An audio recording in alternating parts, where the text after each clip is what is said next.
Hi there. If you are ready to eat better more often, then I've got something to share that could be a game changer for you when it comes to feeding yourself right. Hi there, I'm Tess Hoke, your favorite real food strategist, and I'm here to share with you the simple little art of eating better more often so that you can feel good, look good, think right, and love your life. So if you were with me for my last video, it was all about creating a positive mindset, a mindset that would set you up for success when it came to feeding yourself right. Now, if you missed it and you want to catch it, it's easy to do so. All you got to go to is tesshoke.com/learn, and you can catch the replay there. But speaking about mindsets, I wanted today to give a shout out to an amazing woman who's doing some pretty cool stuff in this world. Her name is Mel Robbins, and right now she's doing a free online masterclass for anybody who wants to join. What she's doing is she is taking brain research, things that we are figuring out about how our brain works, and she's boiling it down so that you and I can understand it and apply it to our lives. And one of the things that she is teaching us is how we can learn to use this brain research and sort of reprogram and refigure the way we're thinking and the way we're perceiving our world and use it to better our experience. It's very cool stuff. It's blowing my mind, the things that I am learning. And if you find that that would be something that you'd like to do too, it's really easy to join her. In fact, she's got over 250,000 people from around the world who are right now participating in this and finding some pretty cool, incredible changes happening in the way that they're thinking. I know I've been doing it and it is astounding. So all you got to do is go to melrobbins.com/mindset reset and you can join up and figure it out from there. It's pretty cool stuff, so I highly recommend it. So one of the things that I wanted to do today is to share with you a trick that I use in my own life to help me eat better more often. But before I do that, I think that it's pretty important that I sort of issue a disclaimer. And that is that real food, eating and creating and preparing real food in your life on a regular basis is not for sissies. It's not easy to do necessarily. Now, if you've been joining me here in Savvy Spoonfuls, my guess is you might have figured that out already. But we're learning, you and I together, some pretty cool things that we can do to simplify that whole process. But one of the things that I wanted to do, just to start us off here today, is to get clear about what it is that I mean when I'm talking real food. So basically, real food for you and I in our conversations are foods that don't have an ingredient list. They are the ingredients. They are foods that are as close to their true self as possible, the way they came out of the ground, or that they were plucked from the vine or taken from the animal, that they are as close to their original self as possible. That's real food. That's the kind of food that our bodies need to be fed. Now, as human beings, we have evolved over millions of years, and we've evolved eating real food. It's only been very, very recently, like within maybe less than 100 years, that we have gotten some really incredible ideas going on, and we've gotten really good at adding things to our food so that we can do things like put it on a grocery store shelf and it will stay fresh for months on end, or ship it around the globe and we can still eat it when it arrives at its far vista point. Or that we can take things that maybe millions of years ago we didn't recognize as food, and we can sort of do some chemical rearranging amongst it all and sort of make things look and taste like food so that we'll eat it.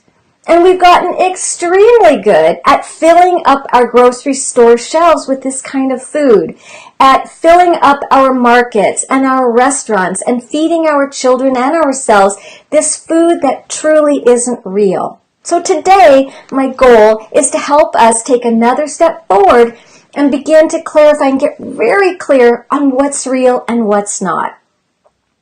So, that is a path we're going to follow together. It's a path that maybe it's going to be challenging at times, time-consuming, maybe even a little outside our comfort zone, but I guarantee you that in the end, this is so worth it.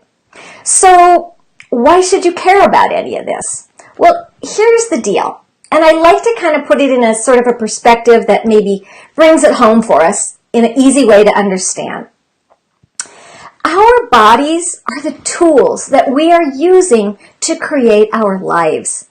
Every bite of food that we swallow, every bite of food that you eat and you swallow becomes part of you, like the part that makes your heart beat, or the part that makes your lungs breathe, or the part that connects the thoughts that are zipping around in your brain, igniting your passion.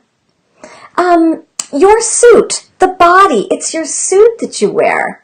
It's the suit that you wear so that you can dream your dreams, so that you can experience everything around you, so you can love the people in your lives.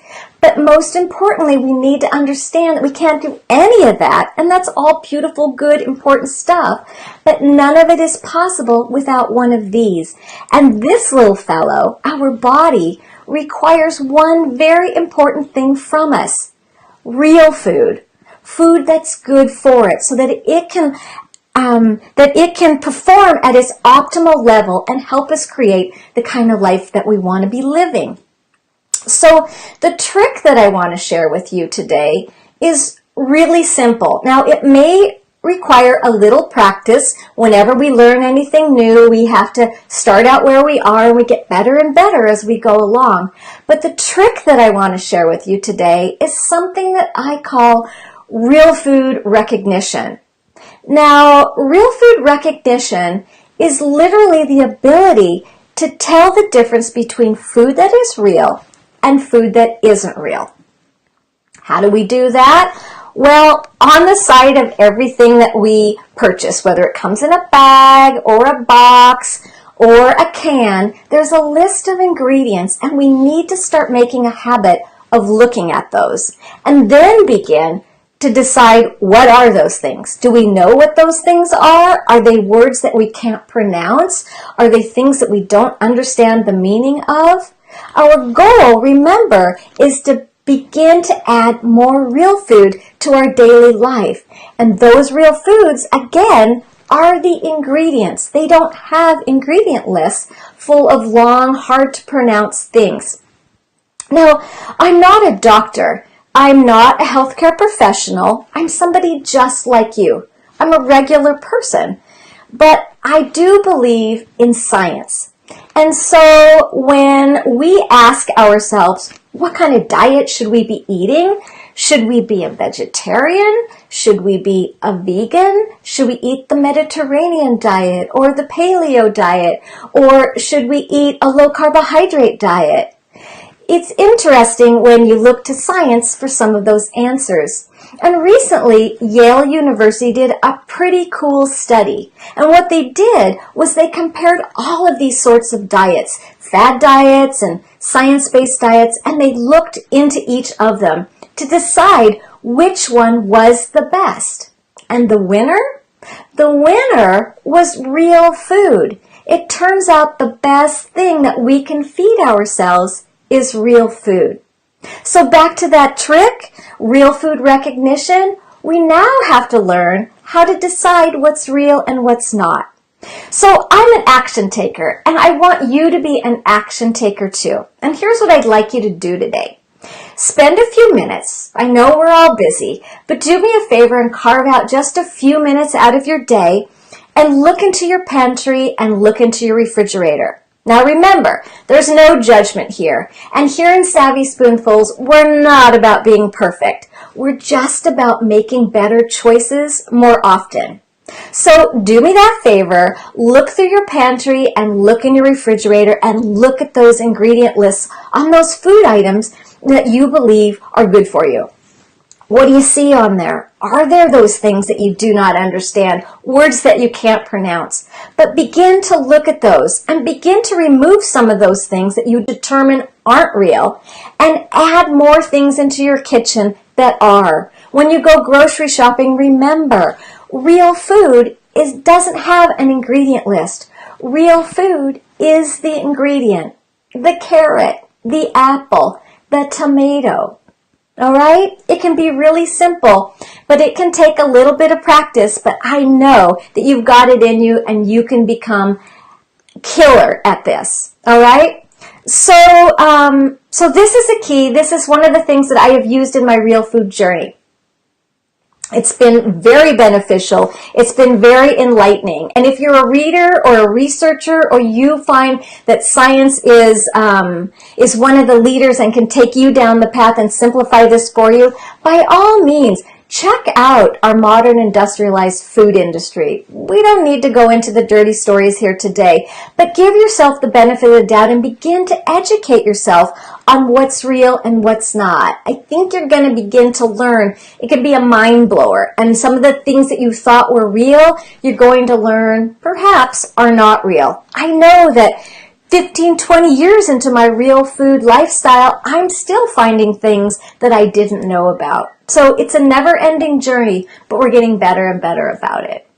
So that's it. You've got something to do today. You now know what the difference between real food and foods that aren't so real are. Real food recognition is going to be your best friend. So practice it. Take advantage of this action step today. Get into your kitchen. Look at those labels, see what you've got going on, and do your best next time you go to the market to replace some of those things with real food. It's going to be such a game changer for you. Okay, that's enough. Sweet and simple, that's what we're all about here in Savvy Spoonfuls. I'm Tess Hoag, your friendly real food strategist, and I'm really excited for you and where this journey can lead you. If you like this content and you want to make sure you don't miss out on any of it, I promise I'll leave a link in the description so that you'll be able to get all of this sent right to your inbox and you won't miss out on a deal. I'll look forward to seeing you in next week's episode. Until then, bye for now.